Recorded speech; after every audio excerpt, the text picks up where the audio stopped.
Let me start with something simple. Right now, you are listening to words. You are not telling your brain how to turn these sounds into meaning. You are not manually translating vibrations in the air into thoughts inside your head. You are not deciding how to recognize one word from another or how to attach meaning to a sentence. And yet, all of that is happening effortlessly, continuously, and without your permission. The strange part is that it feels like you are doing it. It feels like there is a central controller sitting somewhere inside your head, quietly reading, understanding, deciding, and reacting. But if you look closely at what science tells us, that picture becomes very difficult to defend, because nothing in your brain behaves like a single commander giving orders. Instead, there are billions of tiny electrical and chemical events happening at the same time, each one influencing the next, forming patterns that eventually give rise to the experience of understanding these words. Even the simple act of hearing my voice is already a complicated construction. Sound waves enter your ears, get turned into electrical signals, travel through multiple brain regions, and then get rebuilt into something you experience as meaning. But at no point do you see the raw process. You only see the final result. It is like receiving a finished product without ever seeing the factory.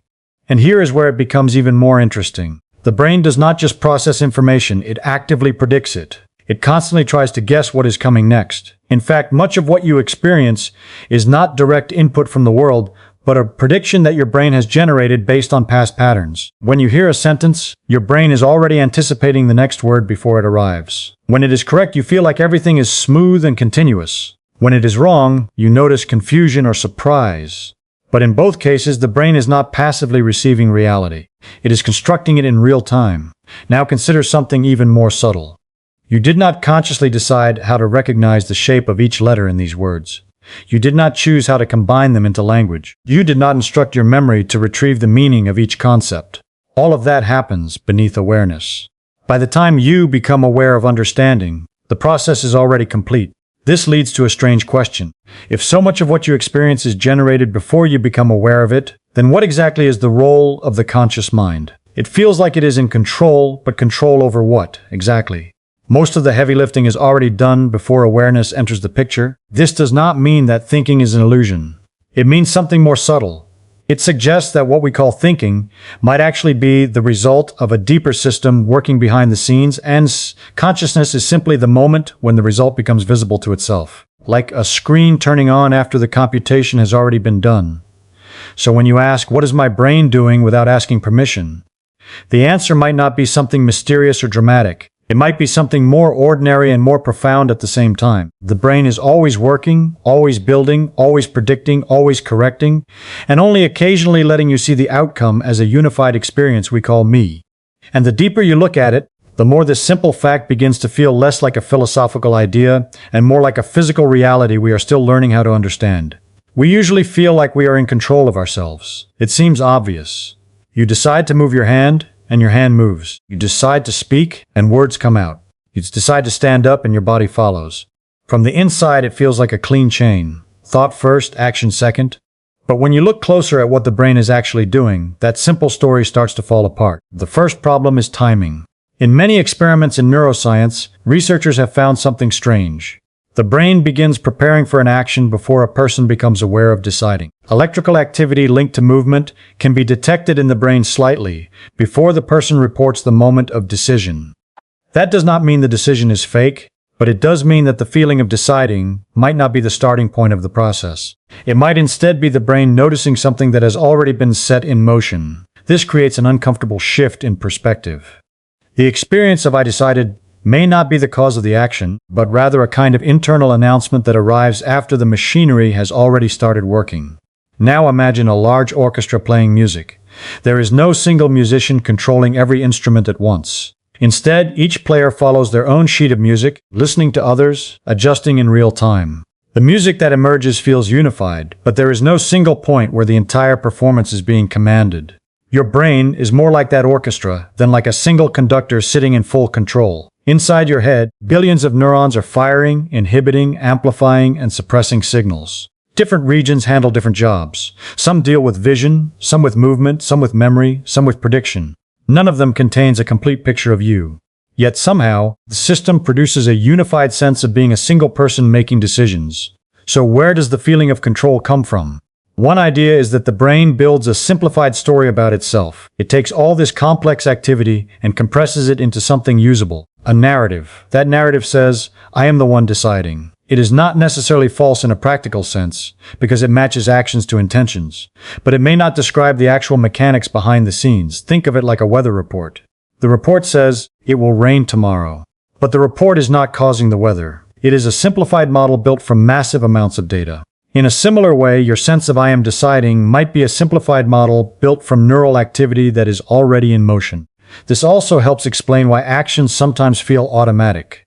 When you drive a familiar route and suddenly realize you do not remember the last few minutes, your brain was still actively controlling everything. Steering, braking, and watching the road were all happening, but conscious awareness was not tracking every step. The system ran on autopilot because it was efficient.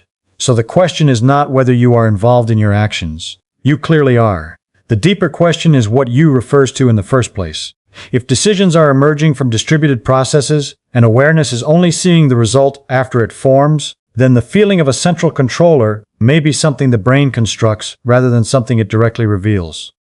And that changes the picture. Instead of a single commander issuing orders, what we call you might be more like the experience of a vast system coordinating itself in real time, and then summarizing its activity into a story that feels continuous and personal.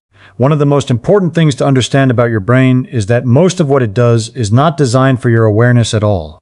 In fact, awareness is more like a small spotlight sitting on top of a very large and active system. The spotlight can only illuminate a tiny portion at any moment, while everything else continues working in the background without interruption. Take breathing as the simplest example. You are breathing right now without thinking about it. Air is entering your lungs, oxygen is being transferred into your blood, carbon dioxide is being removed, and chemical sensors in your brainstem are constantly adjusting the rhythm. If this system stopped for even a short time, thinking about breathing would not matter. You would not survive long enough to control it manually. So the brain never gave conscious control full responsibility. It built a deeper system that runs automatically. Now extend that idea outward. Think about your heart beating. Think about digestion. Think about the balance of chemicals in your bloodstream. None of these require your attention. They are running continuously, adjusting second by second, without asking you anything. If you had to manage them consciously, your entire mental capacity would be consumed just keeping your body alive. But it does not stop at basic survival functions. The same principle spreads into movement. When you walk, you are not calculating angles, forces, and muscle tension. You are not solving equations about gravity and friction. Instead, your brain has already learned these patterns through experience and built internal models that handle them automatically. You simply intend to move, and the system executes the plan with far more precision than conscious reasoning could achieve in real time. Even something as simple as picking up a glass of water is a coordinated performance involving vision, depth estimation, muscle control, and prediction of movement. Your hand does not randomly reach out and adjust endlessly.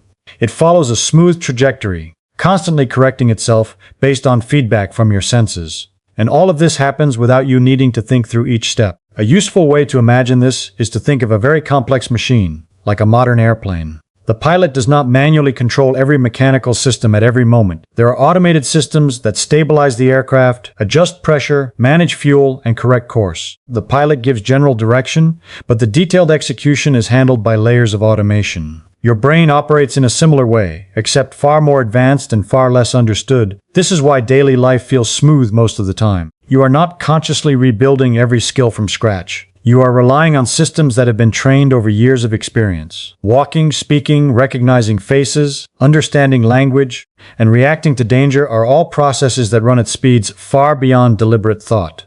What makes this even more interesting is that the conscious mind often only becomes involved when something unusual happens. If you trip while walking, or hear an unexpected sound, or encounter a new problem, attention suddenly shifts. It is as if the brain says this needs higher level inspection. Only then does awareness become strongly involved.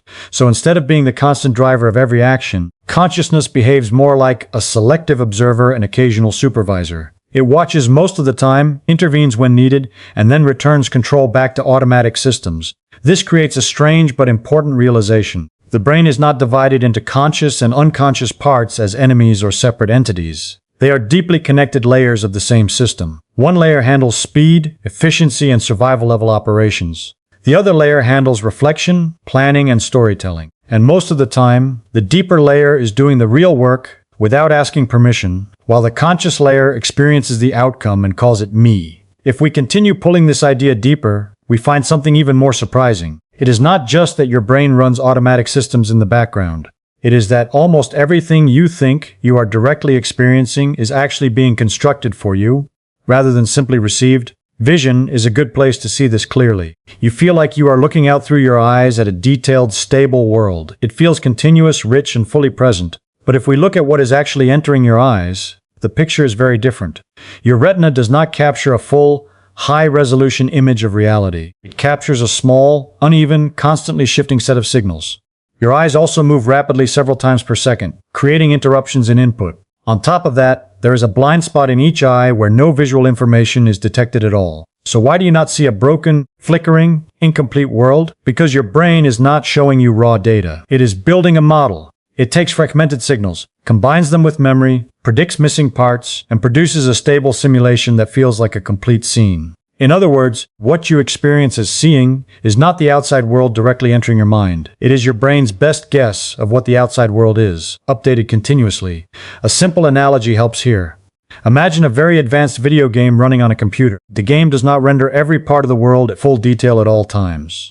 It only renders what the player is likely to notice, and fills in the rest with approximations. The goal is not perfect accuracy. The goal is a smooth experience. Your brain does something similar, except it is far more sophisticated and happens without you ever seeing the underlying process. This construction does not stop at vision. It applies to hearing, touch, and even taste. When you hear a voice, your brain is not just processing sound waves. It is interpreting patterns, predicting language structure, and attaching meaning based on past experience. When you touch an object, your brain is combining pressure, temperature, and texture into a single unified feeling of this is solid or this is soft. What you call reality is therefore not a direct copy of the world. It is an internal representation shaped by biology, evolution, and experience. And this leads to a deeper question. If everything you perceive is being constructed, then where exactly does the experience of being you come from? One idea in neuroscience is that the brain builds a kind of central model of the world, and within that model it also includes a model of itself. That self-model is what you experience as I. It is not a separate entity floating inside the brain. It is a pattern within the brain's overall simulation system. This also explains why your sense of reality feels so stable, even though the input is constantly changing. The brain prioritizes continuity over accuracy in many cases. If it had to update you on every tiny fluctuation in sensory data, experience would feel chaotic and unusable. Instead, it smooths everything into a coherent narrative. But here is the key point. None of this construction is visible to you while it happens.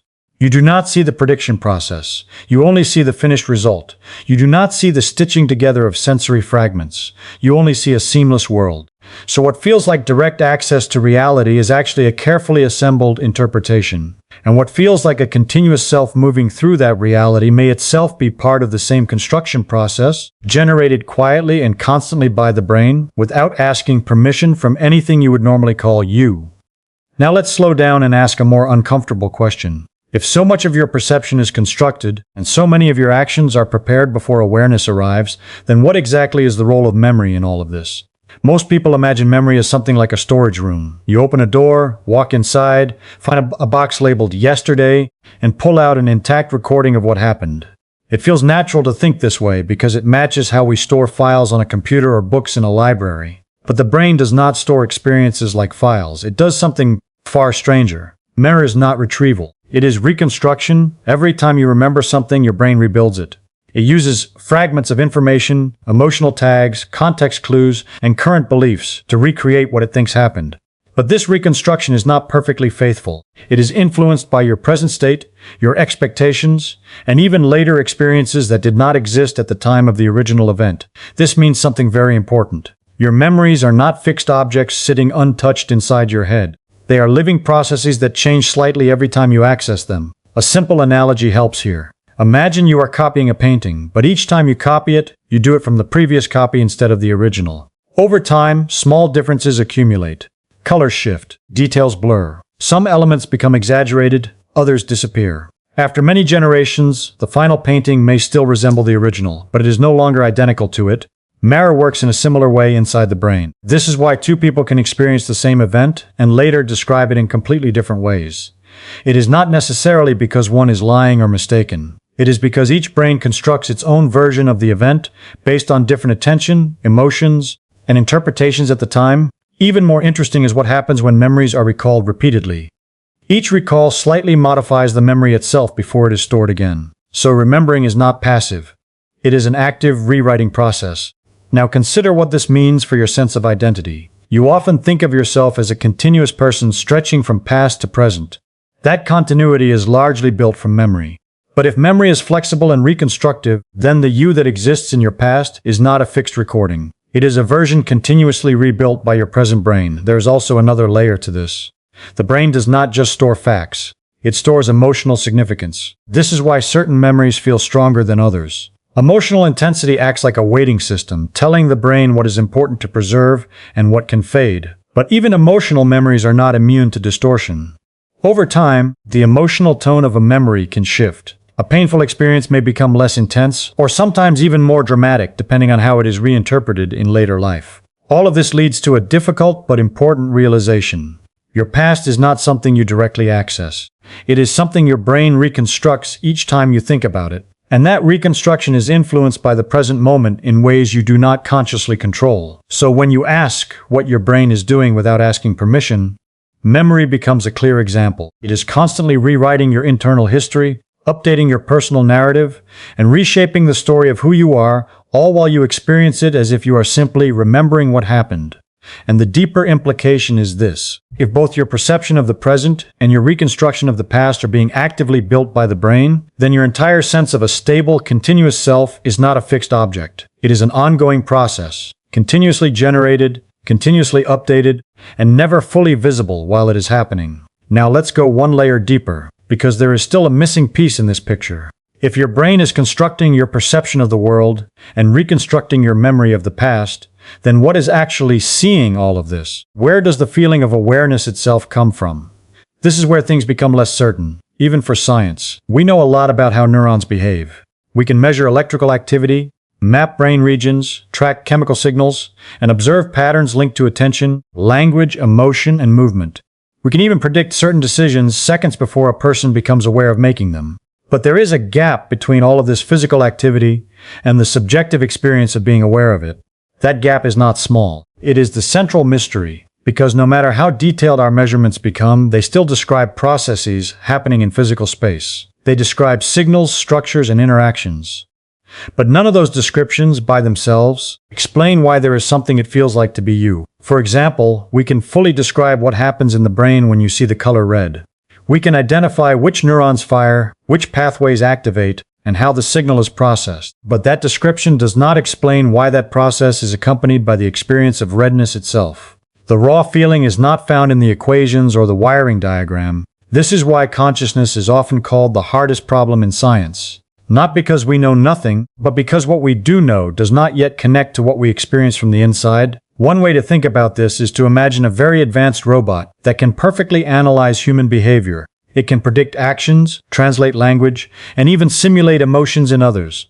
From the outside, it behaves as if it understands everything about humans. But the question remains, does the robot experience anything at all, or is it only processing information without any inner life? Now bring that question back to the brain. Your brain is a physical system. It follows the laws of physics. It is made of matter and energy. Yet inside that physical system, there is something happening that does not feel like physics. It feels like experience. It feels like being aware. Science does not currently have a complete explanation for how one turns into the other. There are different ideas. Some scientists think consciousness emerges when information processing reaches a certain level of complexity and integration. Others think it is a fundamental property of matter, like space or time, and the brain is simply a structure that organizes it. But none of these ideas are confirmed in a final way. What we can say with confidence is more limited but still profound. Conscious experience appears tightly linked to brain activity. When certain areas are damaged, perception changes. When anesthesia is applied, consciousness fades. When activity resumes, awareness returns. So whatever consciousness is, it depends deeply on the physical state of the brain. But dependence is not explanation. Knowing that a light turns on when a switch is flipped does not explain what electricity fundamentally is. It only describes a reliable relationship. So at this point in science, we are in a strange position. We can describe the machinery of thought in increasing detail, But the fact that there is a felt experience running alongside that machinery remains something we can point to, but not fully unpack.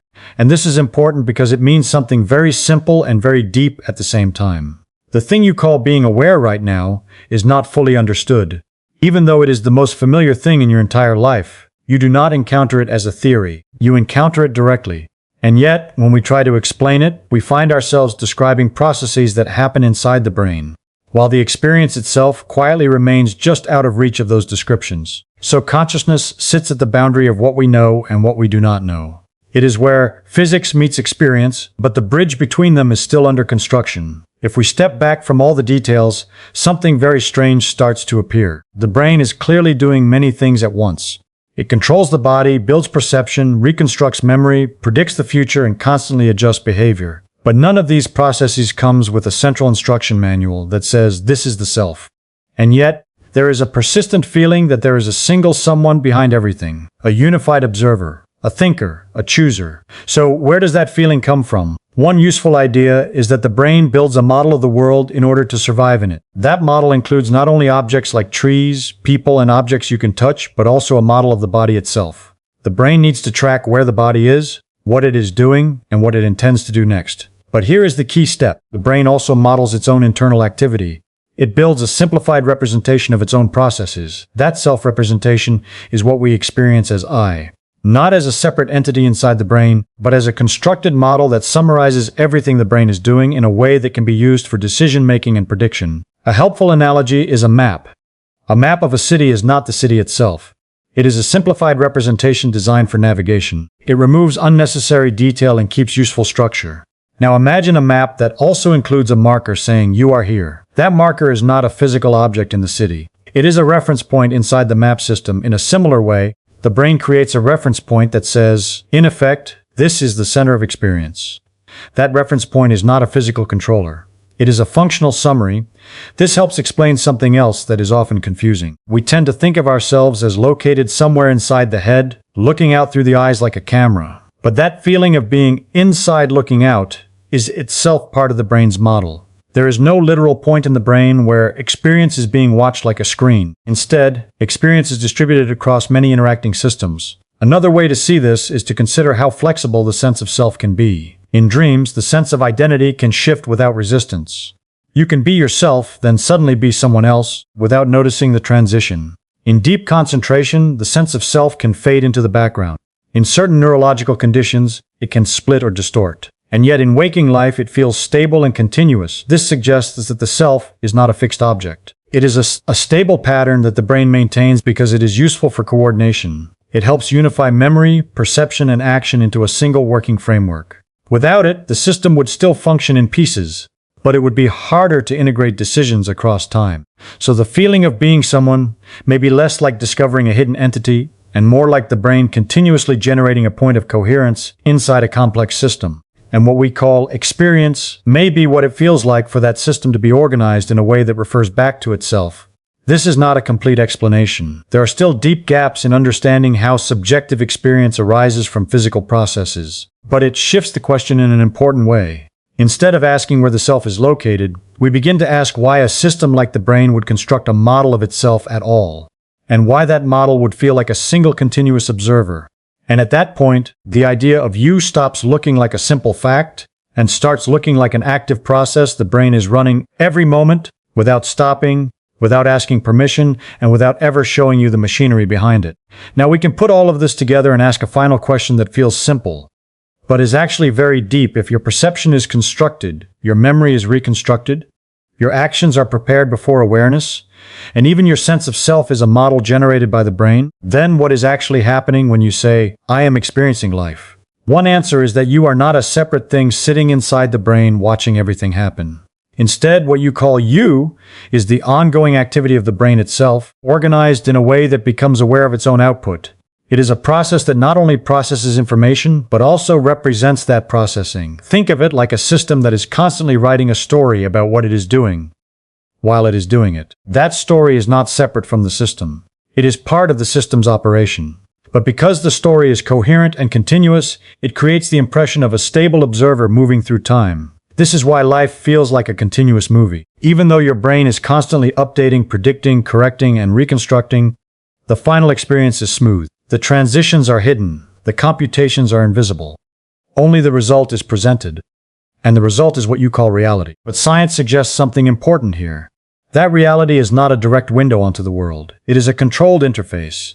It is the brain's best guess about what is happening outside, shaped by survival, efficiency, and past experience. That means two people are not necessarily living in the same world in the strict sense. They are living in different internal models built from different perspectives, even if they are interacting with the same external environment.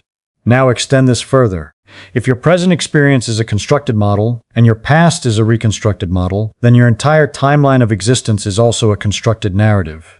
Not in the sense that it is fake, but in the sense that it is continuously generated rather than passively stored. This leads to a strange but important realization. The brain does not give you access to raw reality. It gives you a useful simulation of reality that is constantly updated so that you can survive, act, and predict. And within that simulation, it includes a model of you as the center of experience, but that center is not a fixed point. It is a functional role inside the system. This is where science becomes very careful. Because while we can describe the mechanisms that build perception, memory, and behavior, we still do not fully understand why those mechanisms produce subjective experience at all. We can map the structure, but the feeling of being inside that structure remains something we can only point to, not fully explain. So we end up with a layered picture. At the bottom, there is physical activity, neurons firing, chemicals changing, signals passing through networks. Above that, there is computation, prediction, correction, learning, and control. Above that, there is modeling, the brain representing the world, the body, and itself. And at the top, there is experience, the feeling that all of this belongs to someone. But none of these layers is separate from the others. They are different descriptions of the same ongoing process.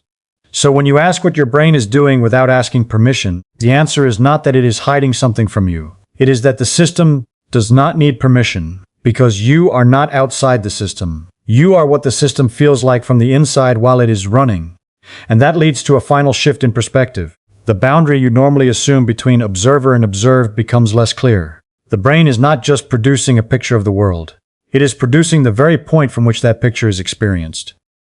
So reality as you live it is not something you step into from the outside. It is something that is being generated continuously, and you are one of its internal expressions, not as a separate watcher, but as the process itself becoming aware of its own activity, moment by moment, without ever stepping outside of it.